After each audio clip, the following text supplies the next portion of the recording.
High atop the sacred Tirumala Hills, where every stone whispers ancient mantras and the air hums with devotion, stands Tirupati, one of the world's most revered temples.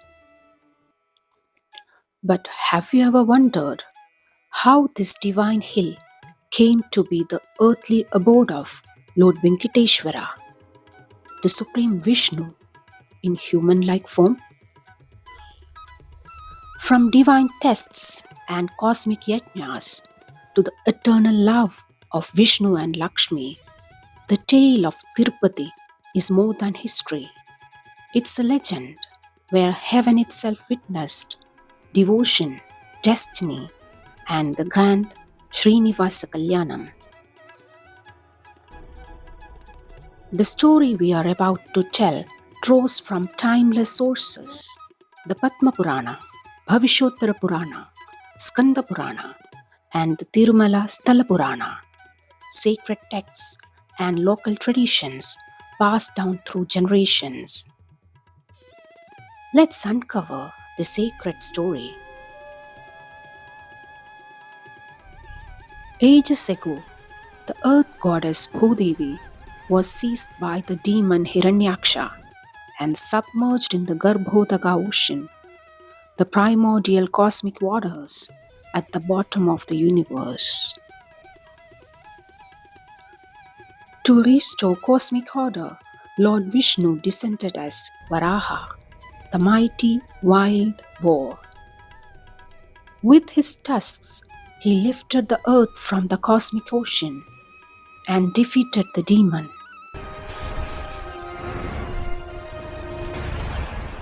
To bless humanity and prepare for his next descent, he chose to remain on the sacred hill, the future site of Tirumala, as Lord Varaha Swamy.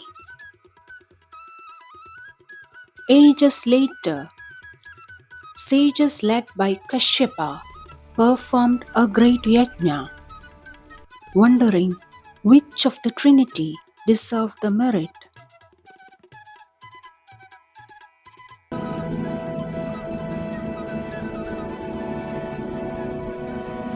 Sage Bhrigu was sent to decide.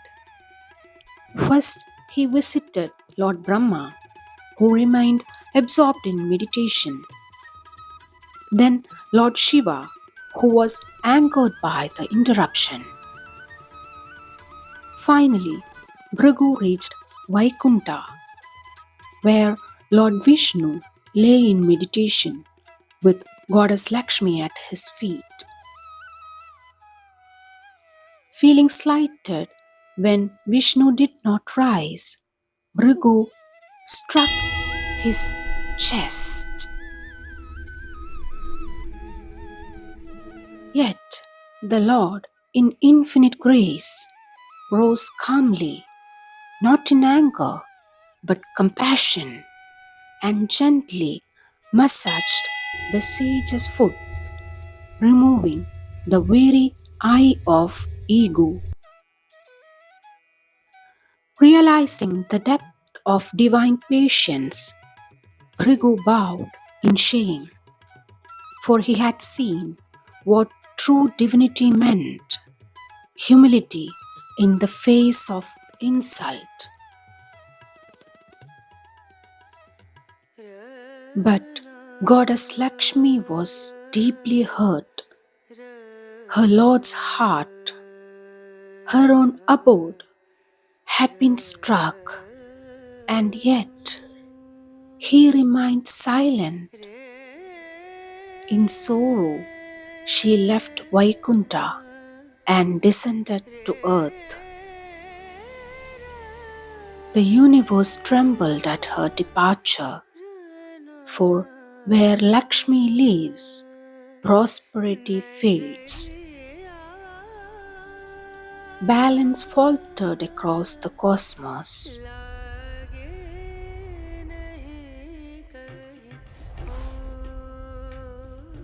Unable to bear separation from Goddess Lakshmi, Lord Vishnu left Vaikunta and came down to earth in search of her. He wandered through the forests and hills until he reached the Venkata hill, Tirumala.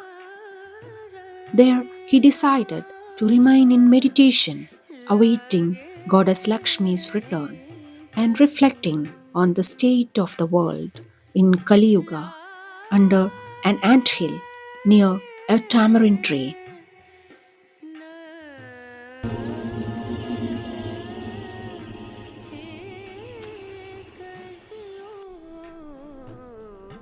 Seeing his pain, Lord Brahma and Lord Shiva took birth as a cow and a calf, serving him secretly. The divine cow was sold to a Chola king by Lakshmi, now a humble cowherdess. Every day, the cow would pour its milk over the anthill, nourishing the hidden lord. One day, a cowherd struck the cow for not yielding milk.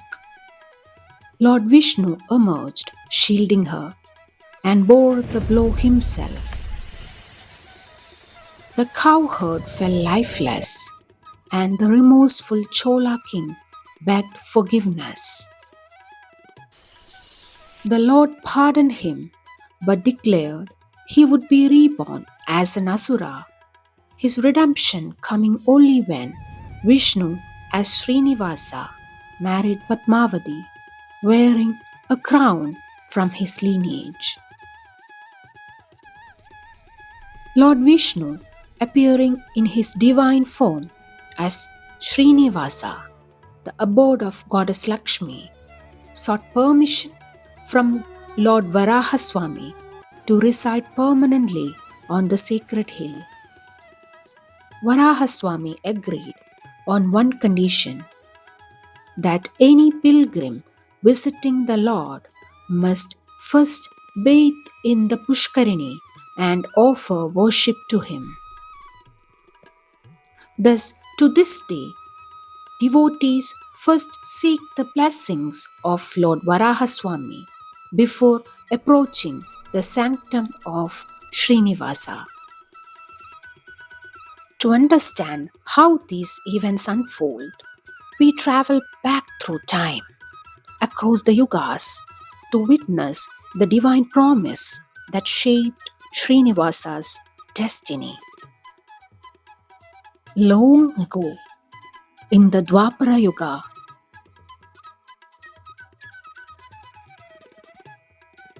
during his Krishna avatar, Yashoda never witnessed her beloved son's wedding.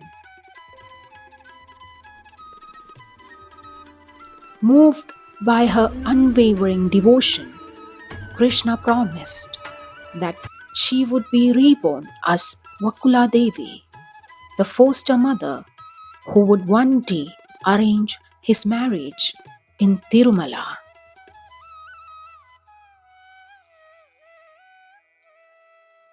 Even earlier, in ages past, the goddess Lakshmi incarnated as Vedavati. She sought Lord Vishnu as her eternal consort.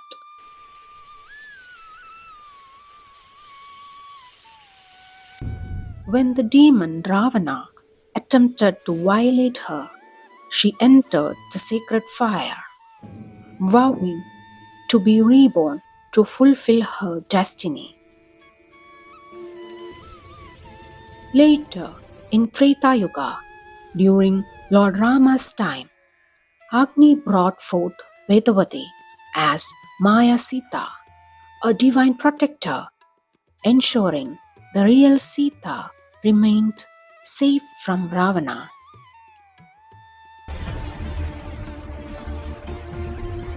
After Ravana's defeat, she revealed her true form, and Rama promised she would be wed in another age. True to that promise, Vedavati was reborn as Padmavati, destined to unite with Srinivasa, the incarnation of Lord Vishnu on the sacred Tirumala Hills. Having witnessed the divine promises unfold across the ages, we now return to the present, to the sacred hills of Tirumala, where destiny prepares to reveal the birth of Padmavati.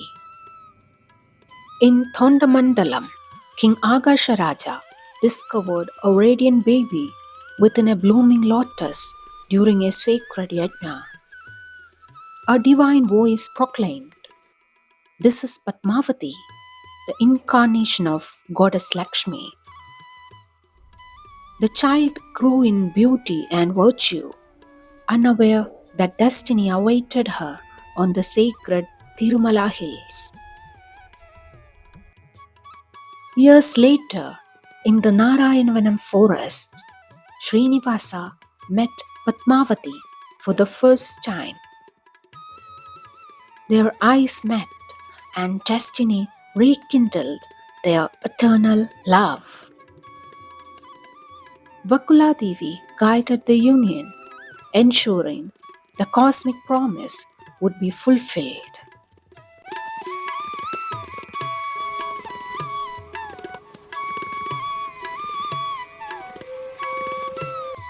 Vakula Devi approached King Akash Raja, and soon both royal and divine hearts agreed. But to conduct a wedding worthy of the gods, Srinivasa sought gold from Kubera, the celestial treasurer. In compassion for his devotees, the Lord promised repayment, a debt that continues today through every offering made at Tirumala. Thus, every devotee's prayer becomes a part of that eternal repayment. Amid chants of Vedas, celestial music, and showers of flowers, the divine wedding of Srinivasa and Padmavati was celebrated. Heaven and earth witnessed the union of Lakshmi and Narayana, now manifest as Padmavati and Srinivasa. With this sacred marriage, balance was restored, and the Tirumala Hills became the eternal abode of the Lord. From Bhrigu's foot to the sacred hills of Tirumala, from cosmic tests to the Srinivasa Kalyanam, this is not just a story of a temple, it is the story of divine love, devotion, and destiny.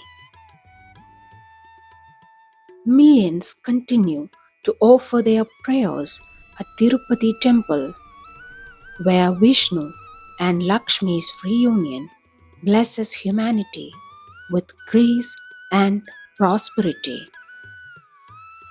From that day, Venkatachala became Tirumala, the hill of divine promise. The temple we see today stands as the symbol of the eternal love and the Lord's compassion. Every devotee who climbs its steps, every offering made, every chant of Govinda, Govinda, all echo that timeless bond between God and His devotees. This is the true story of Tirupati, born from divine love, sustained by faith, and sanctified by every heart that calls upon Lord Venkateswara. If this sacred story touched your heart, like, share, and subscribe for more timeless tales of devotion. Tell us in the comments which part of Srinivasa Kalyanam moved you the most. May Lord Venkateswara and Padmavati Devi bless your life with love and prosperity. Jai Govinda. Jai Padmavati Devi. Thank you.